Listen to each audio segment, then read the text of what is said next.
கருத்துடைய பரிசுமையிட அடிமை தேவனுக்கு கடந்த நாளை பாதுகாத்து இந்த மாதத்துடைய கடைசி நாளை பிரவேசிக்கத்தக்க தேவாதன் அடிமைக்கு இறக்கம் பாராட்டினா அவருடைய பரிசுத்த நாமத்தை வேண்டதாக தேவன் அறிவித்த ஒரு வார்த்தை வாசித்து கடன் சொல்வோம். சங்கீத புஸ்தகம் 118 அதிகாரம் 22, 23 வாசிப்போம்.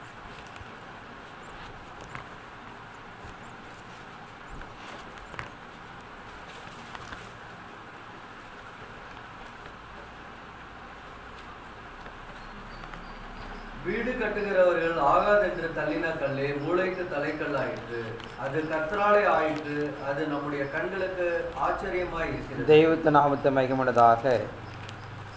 இங்கே இறைமாருக்கு நமக்கு அறிவிக்கிற பிரகாரம் வீடு கட்டுகிற ஆகாதென்று தள்ளின கல்லே மூளைக்கு தலைக்கல் ஆயிற்று, அது கர்த்தரால் ஆயிற்று, அது நம்ம கண்களுக்கு ஆச்சரியமாக இருக்கிறது.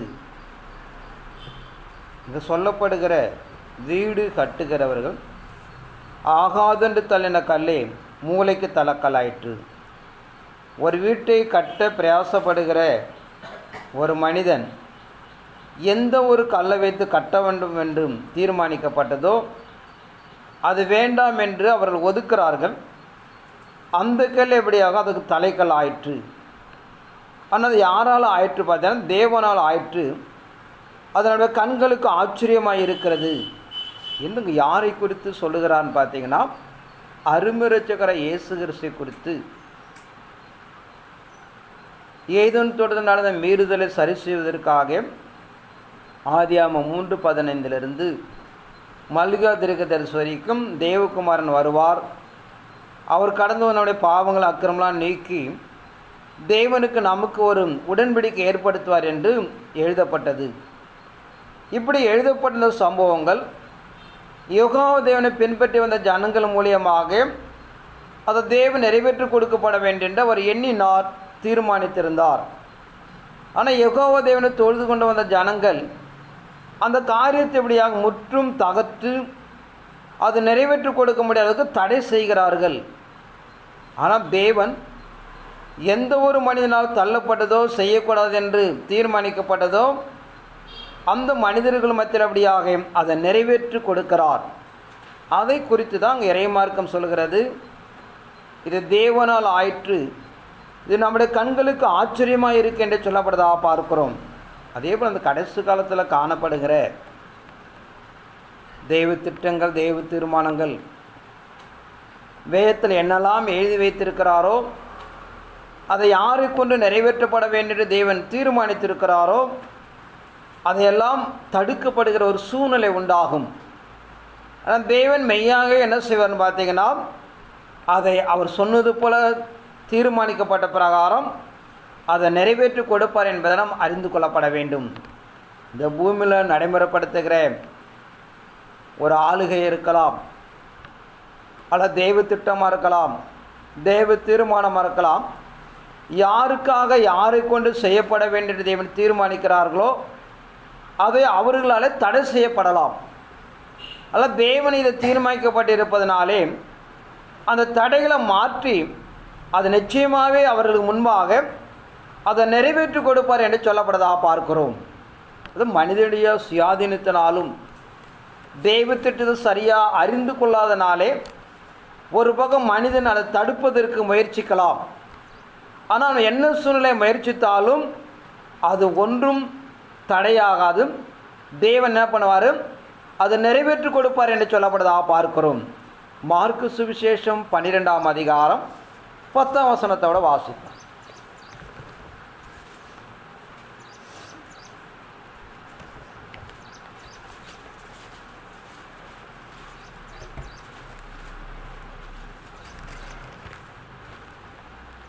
வீடு கட்டுகிறவர்கள் ஆகாதென்று தள்ளின கல்லை மூளைக்கு தலைக்கல் ஆயிற்று, அது கர்த்தராலே ஆயிற்று, அது நம்முடைய கண்களுக்கு ஆச்சரியமாய் இருக்கிறது என்று எழுதியிருக்கிற வாக்கியத்தை நீங்கள் வாசிக்கவில்லையா என்றார். இங்க அருமரட்சகர இயேசு கிறிஸ்து தேவனோட வாக்குத்தத்தம் பிறகாக ஒரு பூமியில் கடந்து போய் அவர் அந்த காரியங்களை நிறைவேற்ற முற்படுகிறார். ஆனால் அந்த காரியம் நிறைவேற்றி கொடுக்க முடியாமல் எந்த ஜனங்களுக்கு அவர் கடந்து வந்தாரோ அந்த ஜனங்கள் தடை பண்ணுவதை பார்க்கிறார். அதை இந்த ஜனங்கள்டே சொல்கிறார். அதான் முக்கியம். வீடு கட்டுண்டு ஆகாதுண்டு தள்ளின கல்லே மூளைக்கு தலைக்கலாயிற்று, அது கர்த்தர்களாயிற்று, அது நம்முடைய கண்களுக்கு ஆச்சரியம் இருக்கு என்று எழுதியிருக்கிற வாக்கில் நீங்கள் வாசிக்கவில்லையா? அவர் தெய்வ திட்டத்தை நிறைவேற்றி கொடுப்பதால் எழுதப்பட்ட பிரகாரம் போகிறார். ஆனால் ஜனங்கள் எப்படியாக அதை தடுக்கிறார்கள். அதை அந்த வசனத்தை ஒப்பிட்டு காமிக்கிறார்.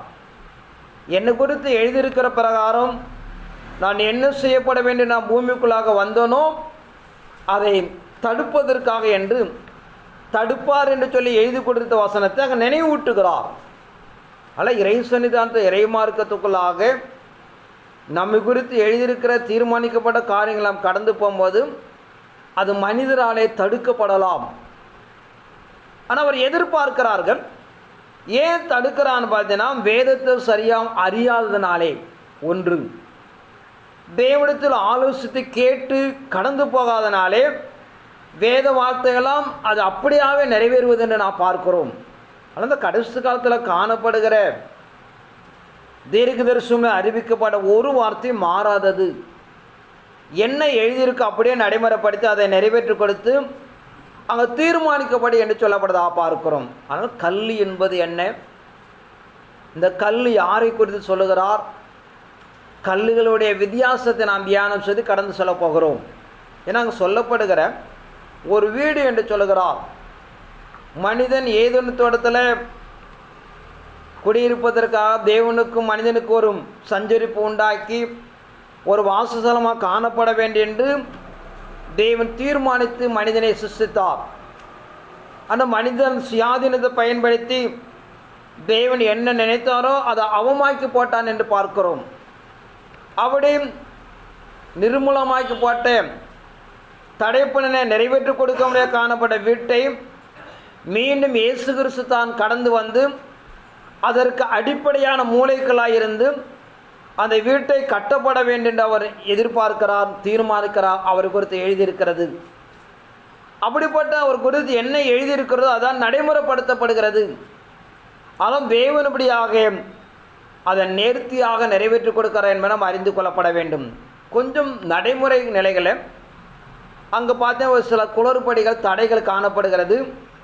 தேவன் தான் தீர்மானித்தது என்ன பண்ணார்னா அவர் நிறைவேற்றி கொடுத்தார் என்று பார்க்கிறோம். ஏசாயா தீர்க்கதரிசி 28ஆம் அதிகாரம் 16ஆம் வசனத்தை வாசிப்போம்.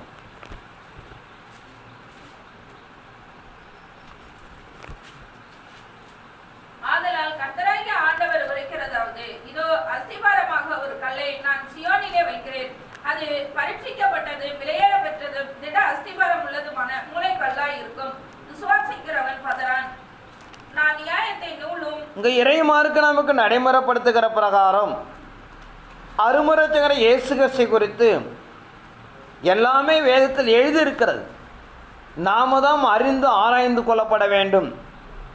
ஆதலால் கர்த்தராகிய ஆண்டவர் உரைக்கிறதாவது, இதோ அஸ்திபாரமாக ஒரு கல்லை நான் சீயோனிலே வைக்கிறேன், அது பரீட்சிக்கப்பட்டதும் விலையேற பெற்றதும் திட அஸ்திபாரம் உள்ளதுமான மூளைக்கல்லாயிருக்கும். விசுவாசிக்கிறவன் பதறான். அதை இறைமார்க்கும் அருமரட்சகரை இயேசு கிறிஸ்து சொல்லுகிறார், அஸ்திபாரம் ஒரு கல்லை நான் சீயோனிலே வைக்கிறேன், அது பரீட்சிக்கப்பட்டதும் விலையேற பெற்றதும் திட அஸ்திபாரமான மூளைக்கல் என்று சொல்லுகிறார். விசுவாசிக்கிறவன் பதறான். ஏன்னா இறைமார்க்கு நடைமுறைப்படுத்துகிற அவரை குறித்து எழுதப்பட்ட எல்லா வார்த்தைகளும் மனிதர்கள் அறிந்து கொள்ளாமல் இடறுகிறார்கள். அதன் அடிப்படைக்குள்ள தான் சில தடுமாற்றங்கள் உண்டாகிறது. ஏன்னா ஒவ்வொரு காலகட்டத்துக்குள்ளாக இயேசுவை குறித்த வார்த்தையின் பிரகாரம் அவர் தேவகுமாரன் என்பதனாலே வானத்திலிருந்து இறங்கி வருவார் என்று எதிர்பார்த்தார்கள். ஏசியாவில் 7ஆம் அதிகாரம் 9ஆம் அதிகாரத்தை அறிவிக்கிற பிரகாரம் அவர் ஒரு ஸ்திரீடத்தில் பிறந்து வருவார், அவர் இம்மானுவேல் என்று பேர் என்று சொல்லி சொன்னப்பட்ட பிறகு இயேசு என்ன பார்க்குறாங்கன்னா, அப்போ தான் ஒரு பெண்ணின் வயிற்றில் பிறப்பார் என்று உறுதிப்படுத்திக் கொள்கிறார்கள். ஆனால் எந்த பெண் என்பது தெரியல. ஒவ்வொரு காலகட்டத்துக்குள்ளாக நீங்கள் பார்த்தீங்கன்னா அவர் பிரதான ஆசாரியர் கடந்து வருவார். மனுக்குலத்தை மீட்டு ரத்த சிந்துவார் என்று சொல்லப்பட்ட நிலைய பிரகாரம் அவர் தேவகுமாரனாக ஒரு ஆசாரி வழித்து செய்வதற்கு கடந்து வருவதாக சொல்லப்படுகிறது. ஒவ்வொரு அடிப்படைகளாக தியானம் செய்கிறார்கள். அந்த அடிப்படைக்குள்ளாக கடந்து போய் ஒவ்வொரு இடத்திலும் பார்த்தீங்கன்னா பல இடர்களை உண்டாக்கி கொள்கிறார் என்று பார்க்கிறோம். தொடர்ந்து பின்பு தியானம் செய்து கடந்து சொல்லுவோம். இப்போ கல் என்றால் என்ன? மத்திய சுவிசேஷம் 16ஆம் அதிகாரம் 18-19 வாசிப்போம்.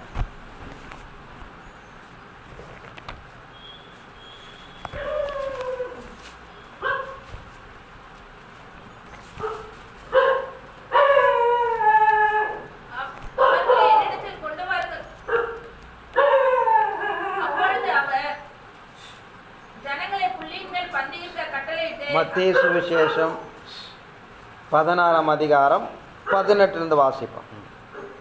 மேலும் நான் உனக்கு சொல்லுகிறேன், நீ பேதுருவாய் இருக்கிறாய், இந்த கல்லின் மேல் என் சபையை கட்டுவேன், பாதாளத்தின் வாசல்கள் அதை மேற்கொள்வதில்லை. பரலோகத்தின் திறவுகோல்களை நான் உனக்கு தருவேன். பூலோகத்தில் நீ கட்டுகிறது எதுவோ அது பரலோகத்திலும் கட்டப்பட்டிருக்கும், பூலோகத்திலே நீ கட்டவிழ்ப்பது எதுவோ அது பரலோகத்திலும் கட்டவிழ்க்கப்பட்டிருக்கும் என்றார். அருமரட்சகராய் இயேசு கிறிஸ்து ஊழிய காலத்தில் தன் ஊழியங்களை நடைமுறைப்படுத்திக் கொண்டிருக்கிற நாட்களில் பலமான கிரியைகளை செய்கிறார், வியாதிகளை குணப்படுத்துகிறார். இப்படி தொடர்ந்து ஒரு கடந்து போகிற காலகட்டத்துக்குள்ளாக அருமரட்சகர் திடீரென்று இந்த ஜனங்களை என்னை குறித்து எப்படி யோசிக்கிறேன்னு கேட்கிறார். அதற்கு சீசர் சொல்கிறார்கள், உண்மை எப்படியாக ஒரு தீர்க்கதரிசி என்றும் யோவான் சொன்ன என்றும் எலியா என்றும் எரேமியா என்று சொல்லுகிறார் என்று பல தீர்க்கதரிசிகள் ஒருவராக மையப்படுத்துகிறார்கள். ரெண்டாவதாக தன் கூட இருக்கிற சீசர்களை பார்த்து கேட்கிறார், நீங்கள் என்ன சொல்கிறீங்க? ஒருவரும் தன் வாயை திறவாமல் தன் அமைதியாக இருக்கிறார். அப்போ இயேசு கிறிஸ்து குறித்து பேதுரு சொல்கிறார், நீ தேவனுடைய குமாரன் என்று சொல்லி. இது மாம்சம் ரத்தமை வெளிப்படுத்தலை, தேவனே உனக்கு வெளிப்படுத்தினார் என்று சொல்லி, நான் உனக்கு சொல்லுகிறேன், நீ பேதுருவாய் இருக்கிறாய், இந்த கல்லின் மேல் சபையை கட்டுவேன், பாதாளத்தில் வாசல்கள் மேற்கொள்வது என்று பேதுருவை பார்த்து ஒரு கல் என்று சொல்கிறார். ஒரு மனிதனை தேவ திட்டத்தை நிறைவேற்றி கொடுக்கக்கூடிய ஒரு மனிதரை பார்த்தனா கல் என்று சொல்லுகிறார். ஏன்னா இயேசு கிறிஸ்து ஏதேன் தோட்டத்தில் மனிதன் இழந்து போனதை அதை பூர்த்தி செய்வதற்காக தேவனும் மனிதனும் வாசமானவருடைய வீட்டை அவள் இடித்து போட்டதினாலே அதை மீண்டும் கட்டுவதற்காக வருகிறார். தன்னை ஒரு கல் என்று ஒப்பிடுகிறார் என்று பார்க்கிறோம்.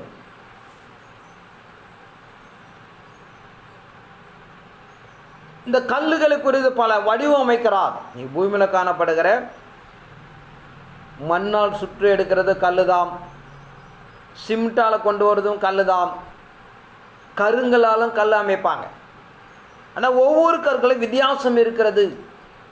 அதுதான் இறைவன் நம்மளுக்கு எதிர்பார்க்கிற விஷயங்கள். அந்நாட்கள் காணப்பட்ட எல்லா மனிதர்களும் மனிதர்கள் தான். ஆனால் பேதுரு ஏன் ஒரு கல் என்று சொல்கிறான்னு பார்த்தீங்கன்னா, தெய்வத்திடத்தை அறிந்து அர்ப்பணித்து அதை கண்காணித்து அவன் கடந்து போனதினாலே அவனை கல் என்று பிரித்து எடுக்கிறார் என்று பார்க்கிறோம். வெளிப்படுத்தின விசேஷம் 21ஆம் அதிகாரம் 19-20 வாசிப்போம்.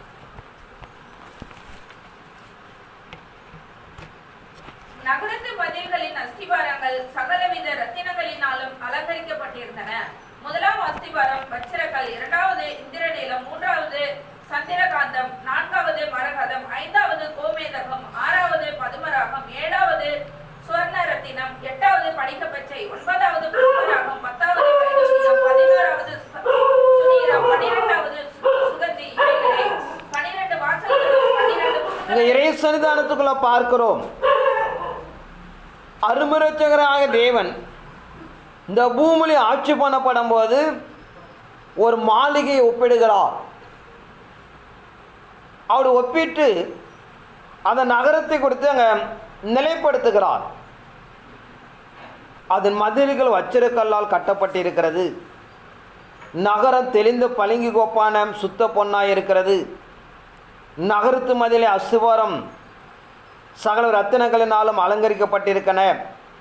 முதலாம் அஸ்திபாரம் வச்சிரக்கல், ரெண்டாவது இந்திரநீலம், மூன்றாவது சந்திரகாந்தம், நான்காவது மரகதம் என்று சொல்லி ஒரு 12 கற்களை ஒப்பிடுகிறார். அங்கே கட்டப்பட்டு இருக்கிற அஸ்திபாரம், அந்த ஆலயத்தை சுற்றி இருக்கிற சுற்றுச்சுவர், அந்த ஆலயத்துடைய பாதத்தில் இருக்கிற வழிகள் இருக்கிற ஒவ்வொரு நகரத்தும் ஒரு கற்களை ஒப்பிடுகிறார். ஏன்னா இறை சன்னிதானத்துக்குள்ளாக எல்லாம் ஒரே கற்கள் அல்ல, ஒவ்வொரு இடங்களுக்கும் ஒரு கற்களை ஒப்பிடுகிறார் என்று பார்க்கிறோம்.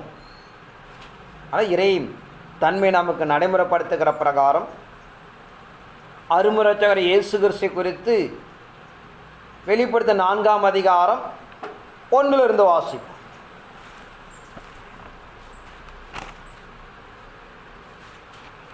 இவைகளுக்கு பின்பு இதோ பரலோகத்தில் திறக்கப்பட்டிருந்த ஒரு வாசலை கண்டேன். முன்னே எக்கால சத்தம் போல என்னுடனே பேச நான் கேட்டிருந்த சத்தமானது, இங்கே ஏறி வா, இவைகளுக்கு பின்பு சம்பவிக்க வேண்டியவர்களை உனக்கு காண்பிப்பேன் என்று விளம்பினது. உடனே ஆவிக்குள்ளானேன். அப்பொழுது இதோ வானத்தில் ஒரு சிங்காசனம் வைக்கப்பட்டிருந்தது. அந்த சிங்காசனத்தின் மேல் ஒருவர் வீற்றிருந்தார்.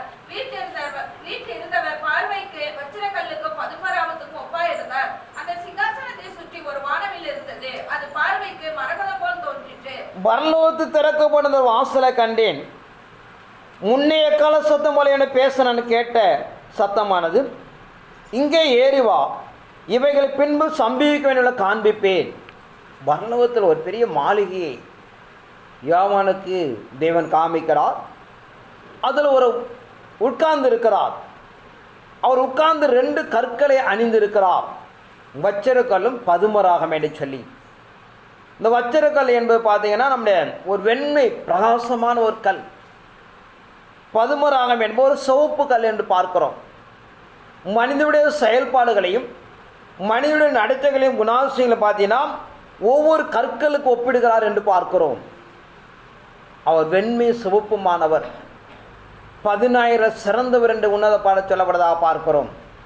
ஆனால் இறைமார்க்கம் நடைமுறைப்படுத்துகிற பிரகாரம் மனிதர்களாக பிறந்தது மாத்திரமல்ல, நாம் எல்லாம் ஒவ்வொரு கற்களாக மாற வேண்டும். ஒவ்வொரு கற்களுக்கும் சில தன்மைகள் உண்டு. அதன் அடிப்படைக்குள்ளாக தெய்வ சன்னிதானத்துக்குள்ளாக நாம் காணப்பட வேண்டும் என்று இறைமார்க்கம் எதிர்பார்ப்பதாக சொல்லப்படுகிறது. சொல்லுகிறார், நீ பேதுருவாய் இருக்கிறாய், இந்த கல்லின் மேல் சபையை கட்டுவேன். அருமரட்சகர் இயேசு கிறிஸ்து சொல்லுகிறார், நீ இந்த வீட்டுக்கு தலைக்கல்லாய் இருக்கிறாய். அல்ல தெய்வ சன்னிதானத்துக்குள்ளாக ஒட்டுமொத்தமாக மனுக்குலத்துக்கு இயேசு கிறிஸ்து பார்த்தீங்கன்னா ஒரு அஸ்திபார கல்லாய் இருக்கிறார். அப்போஸ் பேதுரு பார்க்கிறோம், புதிய ஏற்பாட்டு ஊழிய காலத்தில் அப்படியாக அந்த ஊழியத்துக்கு அப்படியாக அவர் ஒரு கற்களாக காணப்படுகிறார். ஆனால் நாம் இறைமார்க்கம் எதிர்பார்க்கிற ஒரு பெரிய பரந்த தேசம். இந்த தேசத்தில் நாமளும் பட்டணங்களுக்கு, நகரங்களுக்கு, தேசங்களுக்கு அப்படியாக ஒரு கற்களாக மாற வேண்டும் என்று சொல்லப்படுவதாக பார்க்கிறோம்.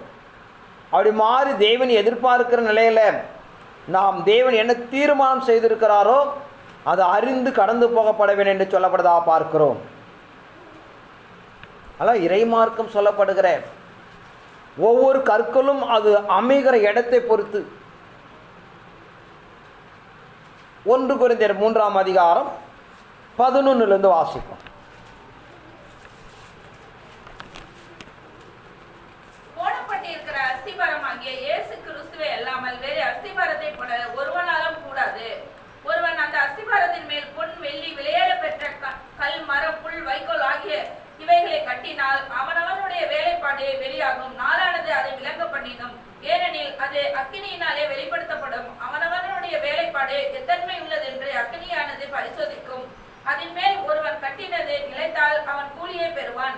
ஒருவன் கட்டினது வெந்து போனால் அவன் நஷ்டமடைவான். அவனோ ரட்சிக்கப்படுவான். அதுவும் அக்கினியில் அகப்பட்டு தப்பி போனது போல் இருக்கும். நீங்கள் தேவனுடைய ஆலயமாய் இருக்கிறீர்கள் என்றும் போடப்பட்டிருக்கிற அஸ்திபாரம் ஆகிய இயேசு கிறிஸ்து அல்லாமல் வேறு அஸ்திபாரம் போட ஒருவனும் கூடாது.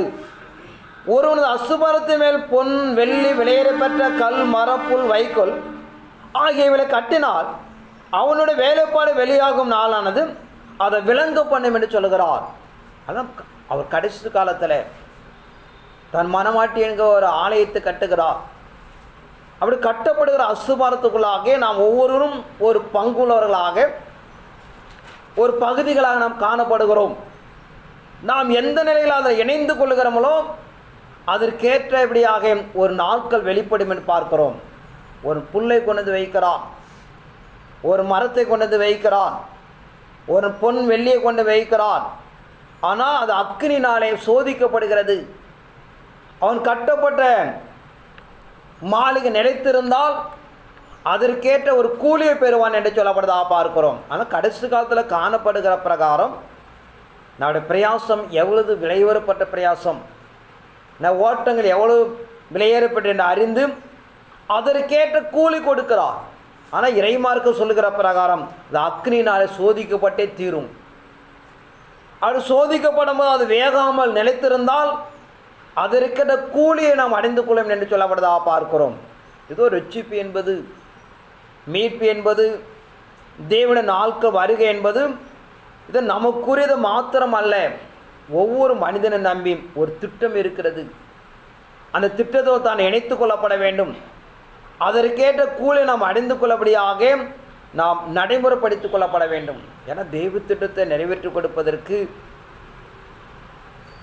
ஏதோ ஒரு பணம் வேண்டும், அல்ல அறிவு வேண்டும், ஞானம் வேண்டும், ஒரு அதிகாரம் வேண்டும், வசதி வேண்டும் எல்லாம் கிடையாது. இறைமார்க்கம் எதிர்பார்க்கிற விசுவாசம் என்பது முக்கியம். உங்களுக்கு கொடுக்கப்பட்ட நிலை ஓடுகிற ஓட்டம் நாமளே ஒன்றை உருவாக்கி கொள்ளக்கூடாது.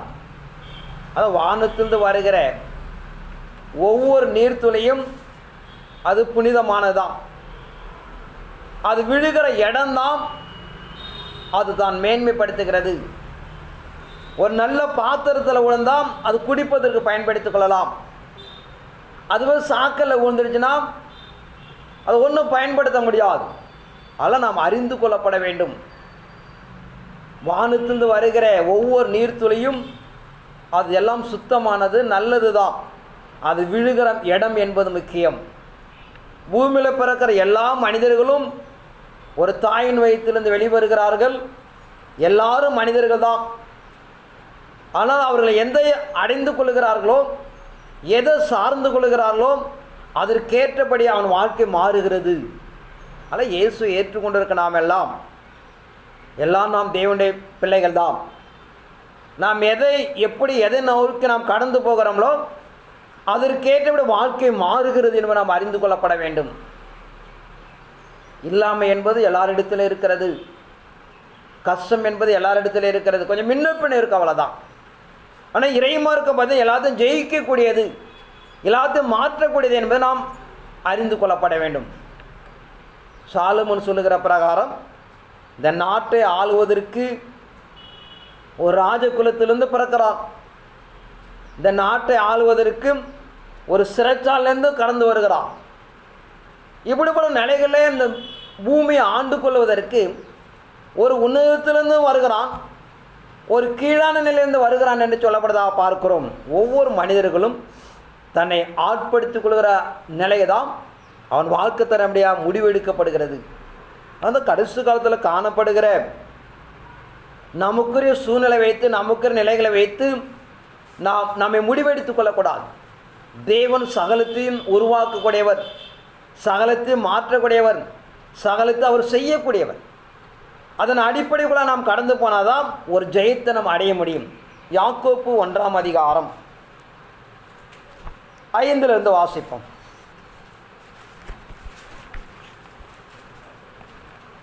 உங்களை ஒரு ஞானத்தில் குறைவுள்ளவனாய் இருந்தால் யாவருக்கும் சம்பூர்ணமாக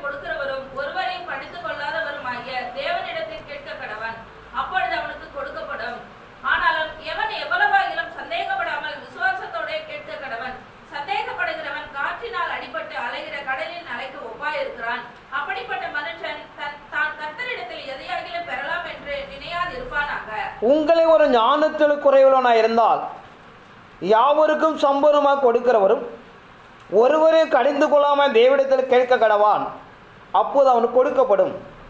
ஆனால் அவன் எவ்வளவு சந்தேகப்படாமல் விசுவாசத்தோடு கேட்க கடவான். சந்தேகப்படும் காற்றின அடிப்பட்டு அலைகிற கடலின் அலைக்கு ஒப்பாய் இருக்கிறான்.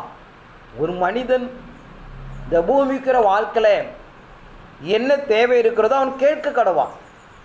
அவன் சந்தேகப்படாமல் ஐயப்படாமல் கேட்டு சகலத்து பெற்றிருக்கும் நிறைவாக வைத்திருந்த தேவனிடத்தை என்ன பண்ணுங்க, நீங்கள் வாங்கி கொள்ளுங்கள் என்று சொல்லப்படுறதா பார்க்கிறோம். அதனால் வாழ்வாதாரத்தில் சில மாற்றங்கள் இருந்தாலும்,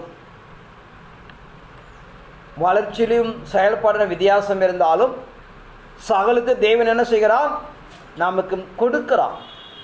அவரை கேட்டு வாங்கி பெற்றபடியாக ஒரு நல்ல நிலையை நாம் உருவாக்கி கொள்ளப்பட வேண்டும் என்று சொல்லப்படுறதா பார்க்கிறோம். நம்முடைய நிலைகளை வைத்து இறை சன்னிதானத்துக்குள்ள எந்த தீர்மானமும் நாம் செய்யக்கூடாது. 1 தீமோத்தேயு 6ஆம் அதிகாரம் 6லிருந்து வாசிப்போம்.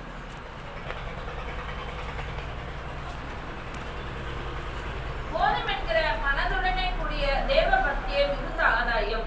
உலகத்திலே நாம் ஒன்றும் கொண்டு வந்ததும் இல்லை, இதிலிருந்து நாம் ஒன்றும் கொண்டு போவதும் இல்லை என்பது நிச்சயம். உண்ணவும் உடுக்கவும் நமக்கு உண்டாயிருந்தால் அது போதும் என்று இருக்க கடவோம்.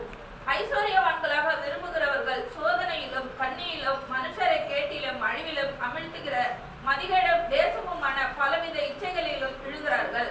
பண ஆசை எல்லா தீமைக்கும் வேறாய் இருக்கிறது. சிலர் அதை இச்சித்து விசுவாசத்தை விட்டு வழுவி அநேக வேதனைகளால் தங்களை உருவ குத்தி கொண்டு இருக்கிறார்கள்.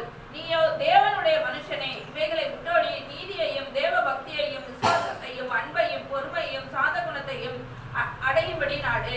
விசுவாசத்தின் நல்ல போராட்டத்தை போராடு. நித்திய ஜீவனை பற்றிக்கொள். அதற்காகவே நீ அழைக்கப்பட்டாய். அநேக சாட்சிகளுக்கு முன்பாக நல்ல அறிக்கை பண்ணினவனுமாய் இருக்கிறாய்.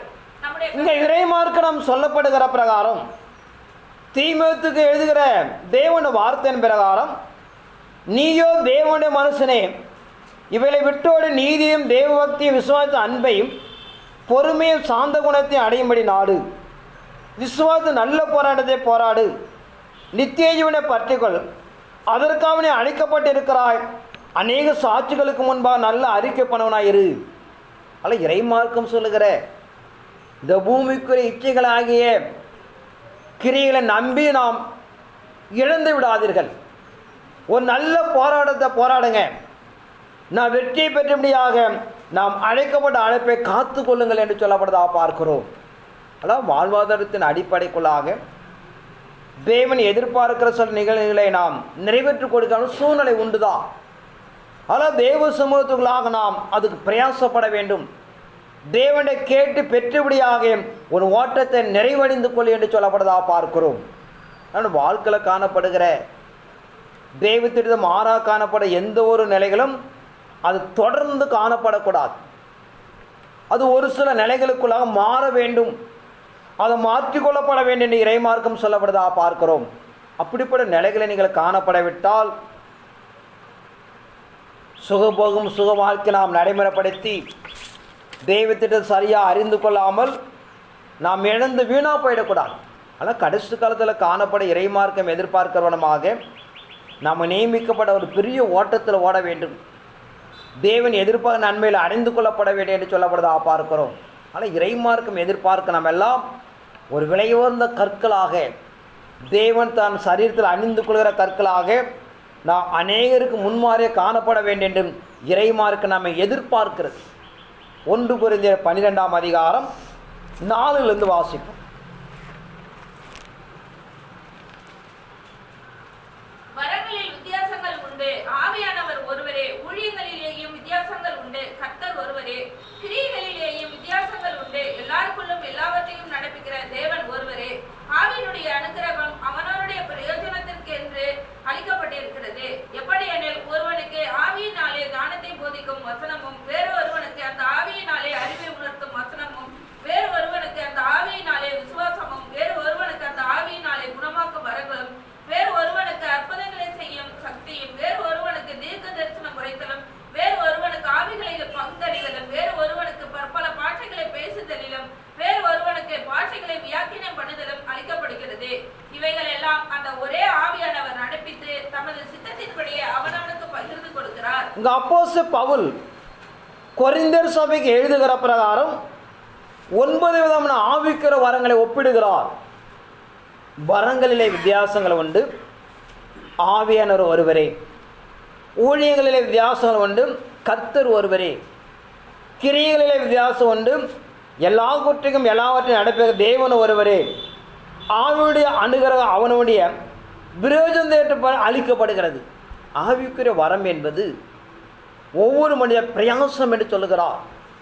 ஒவ்வொரு மனித சூழ்நிலை வைத்து அவர் கொடுக்கிறார் என்று சொல்லப்படுதா பார்க்கிறோம். ஆனால் இறைமார்க்கு நடைமுறைப்படுத்துகிற இந்த காலத்தில் இன்றைக்கி சூழ்நிலை எல்லாம் பார்த்தீங்கன்னா, தீர்க்கதரிசனம் சொன்னாவே பூலோகம் முழுவதும் தவறாக எண்ணுகிறார்கள்.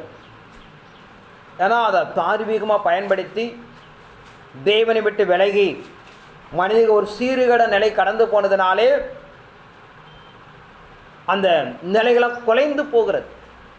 ஆனால் இறைமார்க்கு நாம் சொல்லுகிற பிரகாரம், கொரிந்தியர் சபை எழுதுகிற பிரகாரம் வரங்களை நாடுங்கள், அவனொன்று கிரிகள் தான் கொடுக்கப்படுகிறது, அதை எடுத்து பயன்படுத்திக் கொள்ளுங்கள் என்று சொல்லப்படுதா பார்க்கிறோம். 9 வித கற்கள் தெய்வத்திட்டத்தை நிறைவேற்றி கொடுப்பதற்காக பரத்திலேருந்து மனிதன் மேலே பிரிய வைத்து மனுக்குலத்தை காப்பாற்றுவதற்காக நடைமுறைப்படுத்துகிறார். அது தீர்க்கதரிசன வரங்களை நாடுங்கள் என்று சொல்கிறார். 3 காலத்தையும் அறிவிக்கக்கூடிய ஒரு மகிமைக்குரிய தீர்க்கதரிசனம் என்று சொல்லுகிறது. அதிசயங்களை இப்படியாக பெற்றுக்கொள்ளுங்கள், அசுத்தாவிகளை விரட்டுவதற்கு குணமாக்கு வரங்களை பெற்றுக்கொள்ளுங்கள் என்று பார்க்கிறோம். ஆனால் இறைமார்க்க நாம் நடைமுறைப்படுத்துகிற மனிதனுபடியாக பலவிதமான வியாதிகளை கட்டப்பட்டிருக்கிறார், சாத்தானால் கட்டப்பட்டிருக்கிறார். அப்படிப்பட்ட நிலைகளை விடுதலை கொடுவதற்காக குணமாக்கு வரங்களை பெற்றுக்கொள்ளுங்கள் என்று சொல்லுகிறார். 3 காலத்தையும் அறிவித்து சாத்தானுடைய தந்திரங்களிலிருந்து விடுதலையாக்கிக் கொள்வதற்காக தீர்க்கதரிசன வரங்களை பெற்றுக்கொள்ளுங்கள் என்று சொல்லப்படுதா பார்க்கிறோம். பலமாக தேவனுடைய ஆவியானவர் கொண்டு கிரியை செய்கிறார், அற்புதங்களை செய்வதற்கு வரங்களை பெற்றுக்கொள்ளுங்கள் என்று சொல்லப்படுதா பார்க்கிறோம். ஆனால் எல்லாமும் 9 வித வரங்கள் இருந்தாலும் இந்த 3 விதமான வரங்களை பார்த்தீங்கன்னா மனிதனை குணப்படுத்தக்கூடிய, தேவனால் கட்டக்கூடிய, தெய்வ திட்டத்தை நிறைவேற்றக்கூடியது என்று பார்க்கிறோம். இப்படிப்பட்ட நிலைகளை நாடி நீங்கள் பார்த்தீங்கன்னா அதை அடைந்து கொள்ளுங்கள் என்று சொல்லப்படுதா பார்க்கிறோம். எபேசியர் 5ஆம் அதிகாரம் 8லிருந்து 10 வரைக்கும் வாசிப்போம். முற்காலத்தில் நீங்கள் அந்தகாரமாய் இருந்தீர்கள், இப்பொழுதோ கர்த்தருக்குள் வெளிச்சமாய் இருக்கிறீர்கள். வெளிச்சத்தின் பிள்ளைகளாய் நடந்து கொள்ளுங்கள். ஆவியின் கனி சகல நற்குணத்திலும் நீதியிலும் உண்மையிலும் விளங்கும். கர்த்தருக்கு பிரியமானது இன்னதென்று நீங்கள் சோதித்து பாருங்கள். கனியற்ற அந்தகார கிரியைகளுக்கு உடன்படாமல் அவைகளை கடிந்து கொள்ளுங்கள். அவர்களால் ஒளிபிடத்தில் செய்யப்படும் கிரியைகளை சொல்லுகிறதும் அவலட்சணமாய் இருக்கிறதே. முற்காலத்தில் நீங்கள் அந்தகாரமாய் இருந்தீர்கள், இப்போது கர்த்தருக்கு வெளிச்சமாய் இருக்கிறீர்கள். வெளிச்சத்தின் பிள்ளைகளால் நடந்து கொள்ளுங்கள். ஆவியின்கனு சகல நற்குணத்திலும் நீதியில் உண்மையில விளங்கும். கர்த்தருக்கு பிரியமான என்னதென்று நீங்கள் சோதித்து பாருங்கள். கனியற்ற அந்தரங்க கிரைகளெல்லாம் உடன்படாமல் அவளை கடிந்து கொள்ளுங்கள் என்று பார்க்கிறோம். ஆனால் மனிதனுக்கு புரோஜனமற்ற ஒரு வாழ்க்கை, நமக்கு புரோஜனமான ஒரு வாழ்க்கை எப்படியாக நாம் தெரிந்து கொள்ளப்பட வேண்டும். ஒவ்வொரு காலகட்டத்தின் அடிப்படைக்குள்ளாக இந்த பூமிக்குள்ளாக மேன்மை உண்டாக தெய்வத்திற்கு நிறைவேற்றி கொடுக்க ஒரு நிலையை நாம் அறிந்து கொள்ளுங்கள் என்று சொல்லப்படுதா பார்க்கிறோம். கலாத்தியர் 5ஆம் அதிகாரம் 22 வாசிப்போம். ஆவியின் கனியோ அன்பு, சந்தோஷம், சமாதானம், நீடிய பொறுமை, தயவு, நற்குணம், விசுவாசம், சாந்தம், இச்சையடக்கம். இப்படிப்பட்டவைகளுக்கு விரோதமான பிரமாணம் ஒன்றும் இல்லை. கிறிஸ்துவனுடையவர்கள் தங்கள் மாம்சத்தையும் அதன் ஆசை இச்சைகளையும் சிலுவையில் அடைந்திருக்கிறார்கள். நாம் ஆவியினாலே பிழைத்தால் ஆவிக்கேற்றபடி நடக்கவும். ஆவியின் கனி அன்பு, சந்தோஷம், சமாதானம், நீடிய பொறுமை, தயவு, நற்குண, விசுவாசம், சாந்த இச்சையடக்கப்பட்டவைகளுக்கு விரோதமான பிரமாணம் ஒன்றுமில்லை. இறைமார்க்கு நாம் நடைமுறைப்படுத்துகிற பரத்திலிருந்து கடந்து வருகிற 9 விதமான வரங்களை பார்க்கிறோம். மனித சரீரத்திலிருந்து புறப்படக்கூடிய ஆவிக்குரிய கனியாகிய அன்பு, சந்தோஷம், சமாதானம், நீடிய பொறுமை, தயவு, நற்குண, விசுவாசம், சாந்த இச்சை இப்படிப்பட்ட பிரமாணம் ஒன்றுமில்லை என்று சொல்கிறார். இந்த சரீரமானது இறைமார்க்கம் எதிர்பார்க்கிற ஒரு நல்ல கிரியைகளை உண்டாக்கப்பட வேண்டும், நல்ல வார்த்தைகளை பேச வேண்டும், நல்ல சிந்தனைகளை நாம் சிந்திக்கப்பட வேண்டும், நல்ல பார்வையுடையவர்களாக இப்படிப்பட்ட நிலைகளை நாம் நடைமுறைப்படுத்துகிற இந்த மாம்சத்துடைய கனிகளை சொல்லுகிறார். கிறிஸ்துவடியாக நாம் பிரஸ்தாபப்படுத்த முடியும் என்று சொல்கிறது. இப்படிப்பட்ட பிரமாணத்துக்கு வேற ஒன்றுமில்லை என்று சொல்லுகிறார். அந்த கடைசி காலத்தில் காணப்படுற தேவ சந்ததி இறைமார்க்கு நாம் நடைமுறைப்படுத்துகிற பிரகாரம் தேவன் எதிர்பார்க்கிற இந்த சரீரத்தை நடைமுறைப்படுத்துகிற கிரியைகளாக இருந்தாலும் சரி, அல்ல தேவ சன்னிதானத்தை நடைமுறைப்படுத்துகிற கிரியைகளாக இருந்தாலும் சரி, நாம் தேவ நாம மாத்திரம் மகிழ்படத்தக்க நாம் காணப்பட வேண்டும் என்று சொல்லப்படுதா பார்க்கிறோம். 1 கொரிந்தியர் 1ஆம் அதிகாரம் 26 வாசிப்போம். எப்படி எனில் சகோதரரே, நீங்கள் அழைக்கப்பட்ட அழைப்பை பாருங்கள். மாம்சத்தின்படி ஞானிகள் அநேகர் இல்லை, வல்லவர்கள் அநேகர் இல்லை, பிரபுக்கள் அநேகர் இல்லை. ஞானிகளை வெட்கப்படுத்தும்படி தேவன் உலகத்தில் பைத்தியமானவர்களை தெரிந்து கொண்டார். பலமுள்ளவர்களை வெட்கப்படுத்தும்படி தேவன் உலகத்தில் பலவீனமானவைகளை தெரிந்து கொண்டார். உள்ளவைகளை அவமாக்கும்படி உலகத்தின் இழிவானவைகளையும் அற்பமாய் எண்ணப்பட்டவைகளையும் இல்லாதவைகளையும் தேவன் தெரிந்து கொண்டார். மாம்சமான எவனும் தேவனுக்கு முன்பாக பெருமை பாராட்டாதபடிக்கு அப்படி செய்தார். அந்தபடி நீங்கள் அவராலே கிறிஸ்து இயேசுவுக்கு உட்பட்டிருக்கிறீர்கள். எப்படி சகோதரரே, நீங்கள் அழைக்கப்பட்ட அழைப்பை பாருங்கள். மாம்சப்படி ஞானிகள் அநேகர் அல்ல, வல்லவர்கள் அநேகர் அல்ல, பிரபுகள் அநேகர் அல்ல. ஞானிகளை வெட்கப்படுத்தும் தேவன் உலகத்தில் பைத்தியமனை தெரிந்து கொண்டார். பலமுள்ள வெட்கப்படுத்தும் தேவன் உலகத்தில் பலவீனங்களை தெரிந்து கொண்டார். உள்ளவேளை அவமாக்கும்படி உலகத்தில் இழிவான அற்பமாய் எண்ணப்பட இல்லாத தேவன் தெரிந்து கொண்டார். மாம்சமான எவனும் தேவனுக்கு உண்டாக மேன்மை பாராட்டக்கூடாது. ஆனால் இறைமாருக்கு நாம் நடைமுறைப்படுத்துகிற பிரகாரம் நாமளே ஒன்றை உருவாக்கி கொள்ளக்கூடாது. நான் ஏழையாக இருக்கிறேன், நான் இல்லாதவனாக இருக்கிறேன், நான் அப்படி தெய்வத்திட்டது சம்மந்தமே கிடையாது. ஊழிய காலத்துக்குள்ளாக நீங்கள் பார்த்தீங்கன்னா அப்போஸ்தலர் அழைக்கப்பட அத்தனை பேரும் கல்வி அறிவு இல்லாதவர்கள். பேதுரை பார்த்து கேட்கிறார், இவனுக்கு இந்த ஞானம் எங்கிருந்து வந்தது?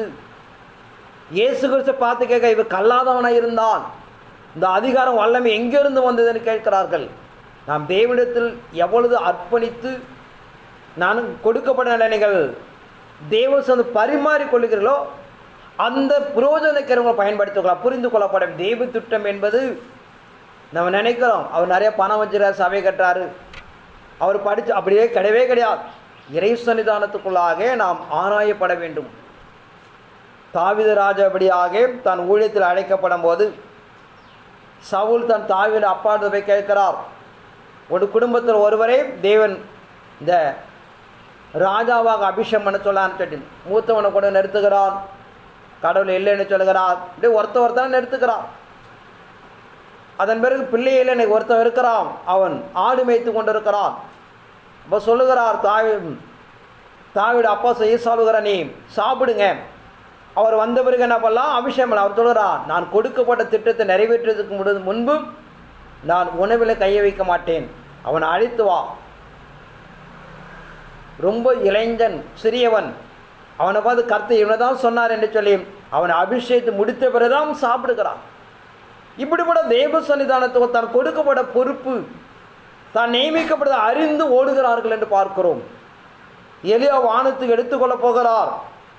அதன் பிறகு அந்த ஊழியத்தை நடைமுறைப்படுத்துவதை ஒரு தேடுகிறார். 12வது ஏற்பட்டு ஓட்டிக்கொண்ட எலிசாவை அழைத்து வா என்று சொல்லுகிறார். ஆனால் இறை சன்னிதானத்துக்குள்ளாக வேதாந்தத்தில் சொன்னது உண்மை. அநேகர் இல்லை என்று சொல்லுகிறார். ஆனால் ஐஸ்வர்யம் பலமாக தெரிந்து கொள்ள என்று சொல்லலை, அதில் ஒப்பிடுகிறார்.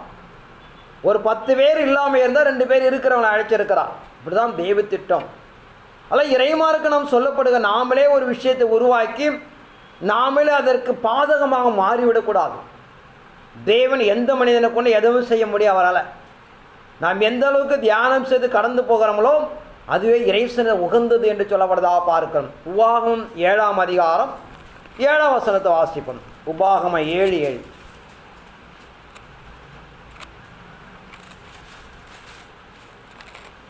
சகல ஜனங்களிலும் நீங்கள் திரட்சியான ஜனம் என்று கர்த்தர் உங்கள் பேரில் அன்பு வைத்து உங்களை தெரிந்து கொள்ளவில்லை. நீங்கள் சகல ஜனங்களிலும் கொஞ்சமாய் இருந்தீர்கள்.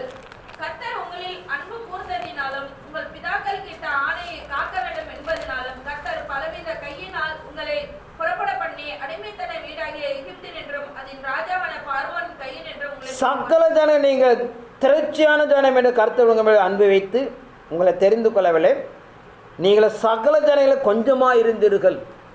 இல்லை, இறைமாருக்கு நாம் நடைமுறைப்படுத்துகிற பிரகாரம் இது ஒரு பெரிய ஜாதியை எடுத்து பயன்படுத்தணும் என்பதெல்லாம் தெய்வ தீர்மானம் கிடையாது. அவர் சொல்கிறார், நீங்கள் கொஞ்சம் ஜனங்கள் என்று உங்களை தெரிந்து கொண்டேன் என்று சொல்லி. ஆனால் இறைமார்க்க நாம் மனித சிந்தைக்கும் மனித அறிவுக்கும் மாறானது. மனிதன் ஒரு மனிதனை பார்த்து தான் தீர்மானம் செய்வான். தேவன் அப்படி அவர் இல்லாமல் இருந்து உருவாக்குற தேவன். இறை சன்னிதானத்துக்குள்ள அவர் எதிர்பார்க்கிற உண்மை நீதி என்பது எந்த மனிதனுக்குள்ளா இருந்தாலும் அவனை தெரிந்து கொள்கிறான். அவன் ஐஸ்வர்யவனாக இருந்தாலும் சரி, அவன் தரித்திரன் இருந்தாலும் சரி, அவன் ஒருவேளை உணவில்லாமல் இருந்தாலும் சரி, அவன்கிட்ட உண்மை இருந்தால், தேவன நீதி இருந்தால், தேவன நியாயம் இருந்தால் அவனை எடுத்துக்கொள்ளுகிறார். அவர் எதிர்பார்க்கிறது இந்த பூமிக்குள்ள அவர் உண்மை எதிர்பார்க்கிறார், நீதி எதிர்பார்க்கிறார். அதன் அடிப்படை தான் மனிதன் எப்படியாக அவர் தெரிந்து கொண்டால் நாம் அறிந்து கொள்ளப்பட வேண்டும். ஏதோ நான் பெரிய ஜாதியாக இருக்கிறேன் என்பதோ பெரிய பலசாலி என்பதை கற்று தெரிந்து கொள்வதில் அவன் எந்த ஒரு மனிதனை இருந்தாலும் பார்ப்பதில் நீதி இருக்கிறதா, அவன்கிட்ட உண்மை இருக்கிறதா, தான் வேலை செய்வதற்கு தயாராக இருக்கிறானா என்றுதான் அவர் கேள்வி. ஆனால் இறைமார்க்க நாம் நடைமுறைப்படுத்துகிற பிரகாரம் தேவ சிந்தியை நாம் அறிந்து கொள்ளப்பட வேண்டும், தெய்வ திட்டத்தை நாம் அறிந்து கொள்ளப்பட வேண்டும். அப்படிப்பட்ட நிலையை நாம் கடந்து போகும்போது நிச்சயமாக இந்த பூமியில் எந்த ஒரு மனிதனை எடுத்து அவர் பயன்படுத்த விரும்புகிறார் என்று பார்க்கிறோம். ஏசாயா தீர்க்கதரிசி 8ஆம் அதிகாரம் 14-15 வாசிப்போம்.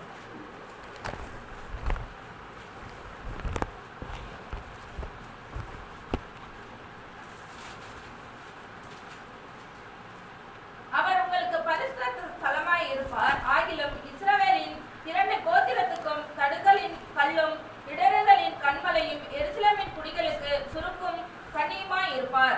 அவர்களில் அநேகர் இடறி விழுந்து நொறுங்கி சிக்குண்டு பிடிபடுவார்கள். அவர் உங்களுக்கு பரிசுத்த ஜலமாய் இருப்பார். ஆகவே இஸ்ரவேலை 2 கோத்திரத்துக்கு தடுக்கலில் இடதலும் கண்மலையும் எருசலேம் கொடுக்கும் சுருக்கும் கண்ணியுமாய் இருப்பார். அவர் அநேகர் இடறி விழுந்து நொறுங்கி சிக்குண்டு பிடிபடுவார்கள்.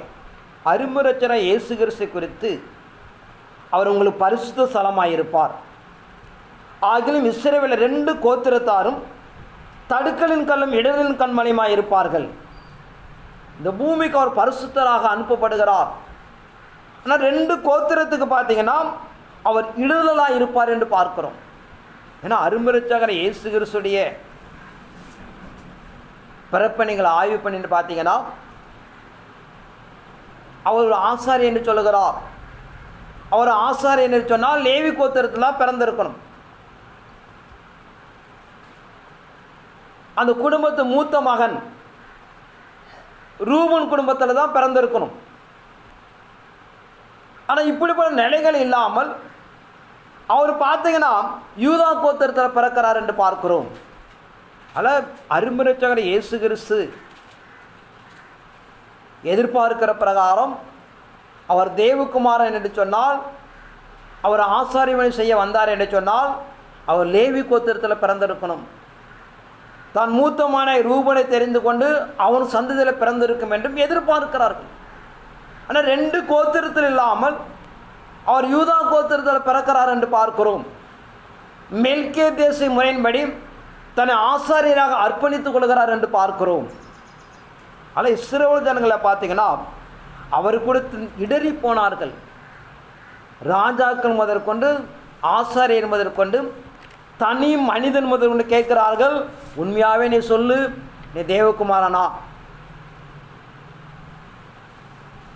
நீ போய் வேத வசனத்தை என்ன பண்ணுங்க, ஆராய்ந்து பாருங்கள்,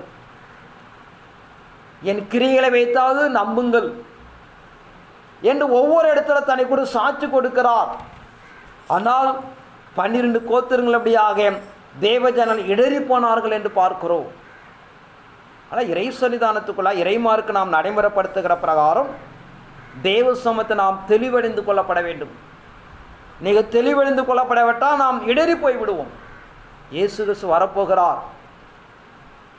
யாருக்காக வரப்போகிறார்? வேதத்தை நாம் எல்லாம் தெளிவாக திட்டமிட்டப்பட்டிருக்கிறது. அதெல்லாம் ஆராய்ந்து நாம் சரி செய்து கொள்ளப்படவிட்டால் இந்த பூமி எதிர்பார்க்கிற வண்ணமாக அப்படியே நடக்கும். இயேசு கிறிஸ்து வருகைக்குள்ளாக ஒரு 1000 கோடி மக்கள் கடந்து போனாலும் தேவன் சொன்னதை மாத்திரம்தான் நிறைவேற சூழ்நிலை தள்ளப்படும். ஆனால் இப்படிப்பட்ட நியமனெல்லாம் அவர் ஒப்பிடுகிறார். 1 பேதுரு 2ஆம் அதிகாரம் 6ஆம் வசனத்தை வாசிப்போம்.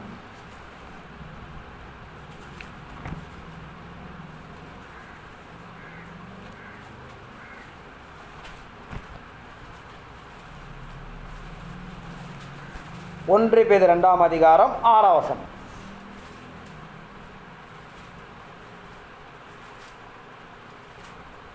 அந்தபடியே இதோ தெரிந்து கொள்ளப்பட்டதும் விலையேற பெற்றதுமாய் இருக்கிற மூளைக்கல்லை சீயோனில் வைக்கிறேன், அதன் மேல் விசுவாசமாய் இருக்கிறவன் வெட்கப்படுவதில்லை என்று வேதத்திலே சொல்லி இருக்கிறது. ஆகையால் விசுவாசிக்கிற உங்களுக்கு அது விலையேற பெற்றது. கீழ்ப்படியாமல் இருக்கிறவர்களுக்கோ வீட்டை கட்டுகிறவர்களால் தள்ளப்பட்ட பிரதான மூளைக்கல்லாகிய அந்த கல் இடறுதலுக்கு ஏதுவான கல்லும் விழுதற்கேதுவான கண்மலையுமாயிற்று. அவர்கள் திருவசனத்திற்கு கீழ்ப்படியாதவர்களாய் இருந்து இடறுகிறார்கள், அதற்கென்றே நியமிக்கப்பட்டவர்களாயும் இருக்கிறார்கள். இங்க நாம் இறைமார்க்கம் சொல்லுகிற பிரகாரம் பேதுரு ஒப்பிடுகிறார். தேவன் தீர்மானிக்கப்பட்ட பிறகு அவர் கடந்து வந்தார். அவர் ஏற்றுக்கொள்ள மறுத்தீர்கள், அவர் கொலை செய்து போட்டீர்கள். யாருக்காக வந்தாரோ நீங்கள்லாம் இடறி போனதுனாலே நீங்கள் அதற்கென நியமிக்கப்பட்டதாக கடந்து போகிறீர்கள் என்று சொல்லப்பட்டதாக பார்க்கிறோம். ஆனால் இறைமார்க்கு நாம் சொல்லப்படுகிற பிரகாரம் வேத வசனத்தை ஆராய்ந்து பாருங்கள், தேவனிடத்தில் விசாரியுங்கள், தேவனை சார்ந்து கடந்து போங்கள். அப்படி காணப்படவிட்டால் நாம் எதற்காக நியமிக்கப்பட்டமோ, எதை செய்யப்பட வேண்டும் என்று விரும்புகிறோமோ அதை நாம் செய்யவும் அடையவும் முடியாது. அதில் ஒவ்வொரு நிலைகளும் குறித்து வேதம் எழுதப்பட்ட பிரகாரம் தான் இந்த பூமிக்குள்ளே அவர் நிறைவேற்றி கொண்டிருக்கிறார். அதில் சத்தியத்தை நாம் சரியாக அறிந்து தேவ சன்னிதானம் கடந்து போனாதான் அதை நாம் நிறைவேற்றி கொடுக்க முடியும். இல்லைன்னா நாமளே இடர்களாக மாறி நாம் எதை சார்ந்து பூமிக்குள்ளே கடந்து வந்தோமோ அதை நாம் இழந்து விடுவோம். சகரியா 4ஆம் அதிகாரம் 7லிருந்து 10 வரைக்கும் வாசிப்போம். சகரியா 4 7லிருந்து 10 வரைக்கும். பெரிய பர்வதமே நீ எம்மாத்திரம், செருபாபேலுக்கு முன்பாக நீ சமபூமி ஆவாய். கல்லை அவன் கொண்டு வருவான், அதற்கு கிருபை உண்டாவதாக என்று ஆர்ப்பரிப்பார்கள் என்றார். பின்னும் கர்த்தருடைய வார்த்தை எனக்கு உண்டாகி, அவர் செருபாபேலின் கைகள் இந்த ஆலயத்துக்கு அஸ்திபாரம் போட்டது, அவன் கைகளே இதை முடித்து தீர்க்கும். அதனால் சேனைகளின் கர்த்தர் என்னை உங்களிடத்திற்கு அனுப்பினார் என்று அறிவாய். அற்பமான ஆரம்பத்தில் நாளை யார் அசட்டை பண்ணலாம்? பூமி எங்கும் சுற்றி பார்க்கிறவர்களாகிய கர்த்தருடைய 7 கண்களும் செருபாபேலின் கையில் இருக்கிற தூக்கு நூலை சந்தோஷமாய் பார்க்கிறது என்றார். பின்பும் நான் அவரை நோக்கி பெரிய பர்வதனை எம்மாத்திரம், செருபாபேலுக்கு முன்பாக நீ சமபூமி ஆவாய்.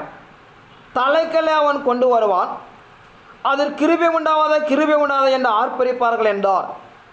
பின்னும் கர்த்தருடைய வார்த்தை எனக்கு உண்டாகி, அவன் செருபாபேலின் கையில் இந்த ஆலயத்துக்கு அஸ்திபாரம் போட்டது, அவன் கைகளை இதை முடித்து தீர்க்கும். அதனால சேனையில் கர்த்தர் என்னை உங்களுக்கு அனுப்பினார் என்று அறிவாய். இறை சன்னிதானத்துக்குள்ளாக கடைசியாக ஒரு கல்லை ஒப்பிடுகிறார். நீ பெரிய பர்வதமே, நீ எம்மாத்திரம், செருபாபேலுக்கு நீ சமபூமி ஆவாய். தலைக்கல்லை அவன் கொண்டு வருவான். சங்கீதத்தில் சொல்லப்பட்ட பிரகாரம் இயேசு கிறிஸ்துவை அவர் கல் என்று ஒப்பிடுகிறார். புதிய ஏற்பாடு காலத்து ஊழியத்தை கட்டி ஒரு முன்மாதிரி நடைமுறைப்படுத்துவதற்காக அப்போஸ்தலர் பேதுருவை அவர் கல்லுக்கு ஒப்பிடுகிறார். கடைசி கால மணவாட்டியை கட்டுவதற்காக அவன் ஒரு கல்லை கொண்டு வருகிறான். அவன் கொண்டு வருவான், அதற்கு கிருபை உண்டாவதாக என்று ஜனங்கள் ஆர்ப்பரிப்பார்கள் என்று சொல்லுகிறது. செருபாபின் கையில் இந்த ஆலயத்துக்கு அஸ்திபாரம் போட்டது, அவன் கைகளை இதை முடித்து தீர்க்கும். அதனால சேனையில் கர்த்தர் உங்களுக்கு அனுப்பினார் என்று அறிவாய். அதில் கடைசி காலத்தில் காணப்படுற மணவாட்டி என்பவள், நாங்கள் புதிய எருசலேம் ஒரு ஆலய சபைக்குள்ளே இருந்தோம். அதற்கு பவுண்டராக இருந்த லாசர் சபையோட நோக்கம் தீர்மானம் பிரசங்கப்படுது என்னன்னு பார்த்தீங்கன்னா, எந்த ஒரு மனிதன் அசுவாரம் போடுகிறானோ அவன் மரணம் அடைவதற்குள்ளா இயேசு வர வேண்டும். அதுதான் கடைசி கால சபைக்கு அடையாளம். அப்படிதான் ஓடிக்கொண்டு இருந்தோம். வெளிப்படுத்த 12:5 சொல்லுகிற பிரகாரம் ஒரு மனிதன் பூமியிலிருந்து கடந்து போய் மதியம் வந்து சாத்தானு கீழே தள்ளப்பட வேண்டும் என்று வெள்ளிக்கிழமை தோறும் அதுக்கு உபவாசத்தை ஜெபம் பண்ணினோம். ஒரு சில ஆண்டுகள் முன்பாக அந்த மனிதன் மரித்து போனார். காரணம் இப்போ போக வேண்டாம், அது இருக்கட்டும். இப்படிப்பட்ட நிலைப்பாடுக்குள்ளாக நீங்கள் பார்த்தீங்கன்னா, அவர் மரித்து போன பிறகு பல சுக்குநூறாக சபைகள் உடைந்து போனது. ஆனால் இறைத்திட்டம் தீர்மானம் என்ன? அதற்கு அடுத்தபடியாக இருந்த தமிழ்நாட்டு பொறுப்பில் இருந்த ஒரு மனிதனும் அவர் பிரிந்து அவரும் ஒரு சபை கேட்டு அவரும் செத்து போயிட்டார். ஆனால் சபைக்குள்ள இருந்த மூத்த போதர் விசுவாசம் நல்லா தெரியும் நோக்கம் என்ன. எந்த ஒரு மனிதனும் அசுபாரம் போடுகிறானோ அவன் மரணம் அடைவதற்கு முன்பாக இயேசு வர வேண்டும். அதுதான் கடைசி கால சபை என்பதற்கு ஆதாரம். ஆனால் இறைமார்க்க நாம் நடைமுறைப்படுத்துகிற பிரகாரம், வேத நமக்கு சொல்லுகிற பிரகாரம், கடைசி காலத்தில் அப்படியாக மனவாட்டியாக ஒரு தலைக்கல் கொண்டு வரப்படுகிறது. அது அந்த கல்லை குறித்து இப்படியாக கிருபை உண்டாவாத கிருபை உண்டாத என்ன பண்ணுவாங்க, ஆர்ப்பரிப்பார்கள். எந்த மனிதன் அசுவாரம் போடுகிறானோ அவன் மரணம் அடைவதற்குள்ளாக அந்த சபையை கிறிஸ்துவரை எதிர்கொண்டு போக வேண்டும் என்பது வேதத்தின் சட்டம்.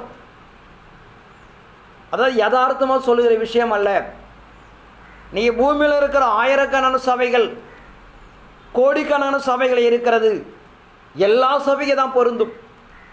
யார் மனவாட்டி என்று நாம் கடைசி காலத்து ஆயத்தப்படுகிறோமோ, தயாராகிறோம், தேவனை சந்திக்க நாம் எதிர்பார்க்கிறோமோ, வேதத்திலே சட்டம் என்பது எந்த ஒரு மனிதன் அசுவாரம் போடுகிறானோ அவன் மரணம் அடைவதற்காக இயேசு வர வேண்டும். அது ஐபிஆர் இருக்கட்டும், எம்பிஆர் இருக்கட்டும், என்ன ஒரு சபை எடுத்துக்கொண்டாலும் வேதத்தின் சட்டம் என்பது, தேவனுடைய வருகை எதிர்கொண்டு போக வேண்டிய நியமனம் என்பது, தேவன் சொல்ல ஒரு தலைக்கல்லை வைக்கிறார், அவன் மரணம் அடைவதற்காக இயேசு வர வேண்டும். அதுவே கடைசி கால சபைக்கு அடையாளம் என்று சொல்லுகிறது. அது குறித்து நாம் நிறையா பார்த்துருக்கிறோம். மீகா தீர்க்கதரிசி 4ஆம் அதிகாரம் 1 வாசிப்போம்.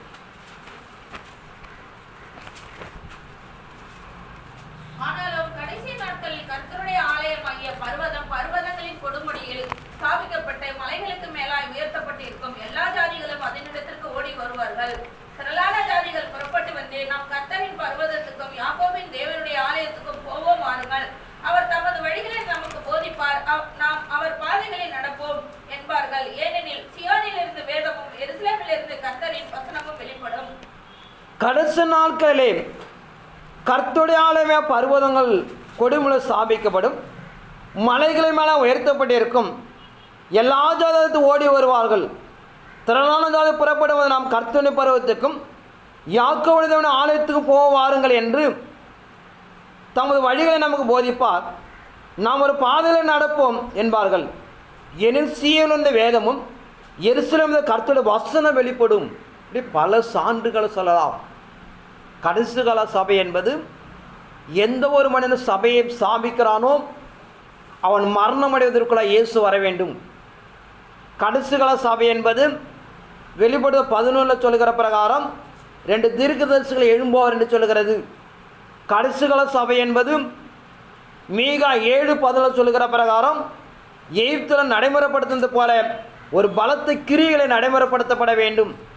கடைசி கால சபை என்பது இயேசுகிற 3 ஆண்டுகள் ஊழியம் செய்தாரோ அதே போல் கடைசி கால சபையாக ஒரு 3 ஆண்டுகள் ஊழியம் செய்யப்பட வேண்டும் என்று சொல்லுகிறது. இப்படிப்பட்ட பல சான்றுகள் இருக்கிறது. பூமியில் இருக்கிறபடியாக 2 மடங்கு மக்கள் இருக்கிறார்கள். தேவனை தொழுது கொள்கிறார்கள். எல்லாருடைய நோக்கம் இயேசு வருகை.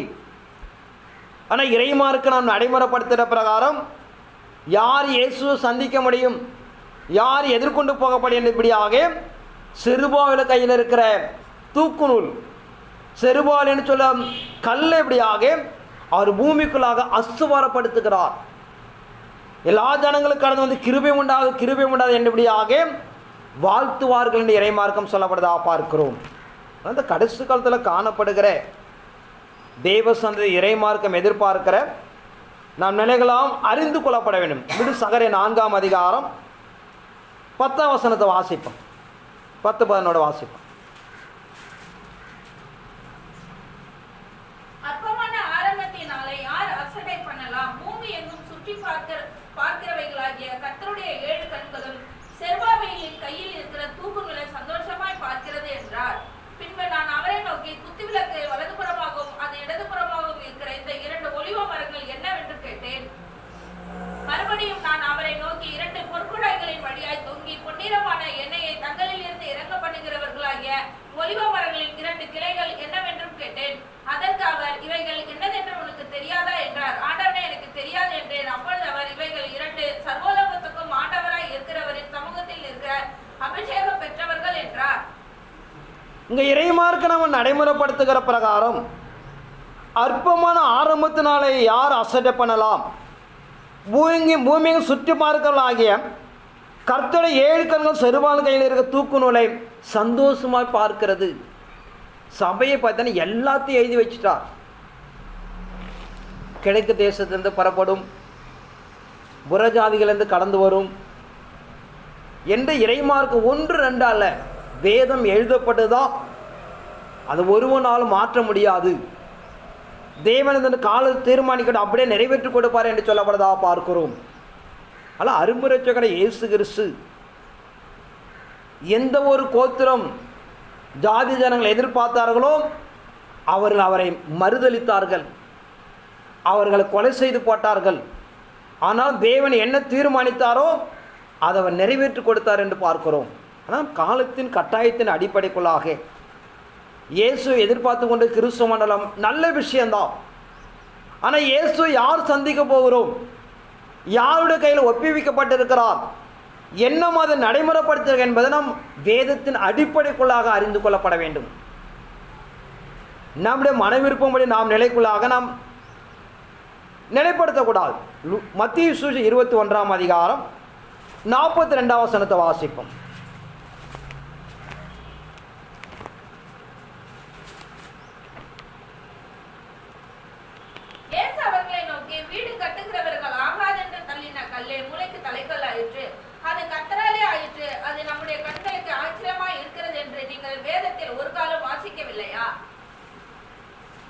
இயேசுவை நோக்கி, வீடு கட்டலும் ஆகாதென்று தள்ளின கல்லே மூளைக்கு தலைக்கல் ஆயிற்று, அது கர்த்தரால் ஆயிற்று, அது நம்முடைய கண்களுக்கு ஆச்சரியமாக இருக்கு என்று நீங்கள் வேதத்தில் ஒரு காலம் வாசிக்கவில்லை என்று கேட்கிறார்.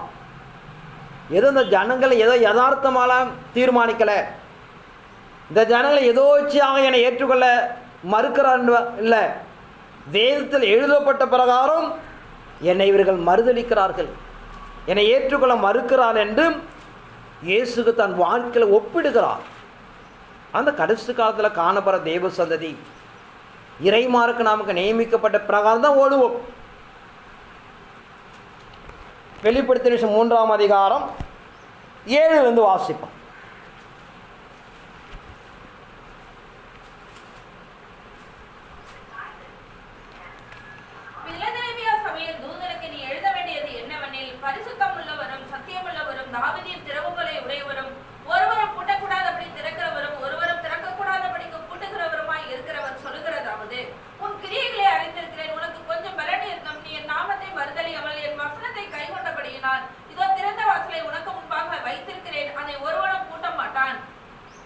உன் கிரியைகளை அறிந்திருக்கிறேன், உனக்கு கொஞ்சம் பலன் இருந்து நீ என் நாமத்தை மறுதலியாமல் என் வசனத்தை கை கொண்டபடியினாலே திறந்த வாசல் முன்பாக வைக்கிறேன் என்று சொல்கிறார். ஆனால் கடைசிகள சபை பிளதெளிவ சபை கொஞ்சோண்டு ஒரு பலன்தான். சாத்தான் சுக்குநூறாக நம்மை போராடுகிறான், தெய்வத்திடத்தை நிறைவேற்றி கொடுக்க முடியாமல் நாம் அழகடிக்கிறான். ஆனால் கொஞ்சோண்டு பலன் இருந்தபடியாக அவர் வசனத்தை நீங்கள் காத்து கொண்டபடியினாலே உங்களை என்னுடைய திருச்சபை என்று அவர் சொல்லுகிறார். ஆனால் நாம் திருச்சபைகளாக இருக்கிறோம். ஒரு போராட்டத்தின் வழிகளை தான் ஓடியாக வேண்டும்.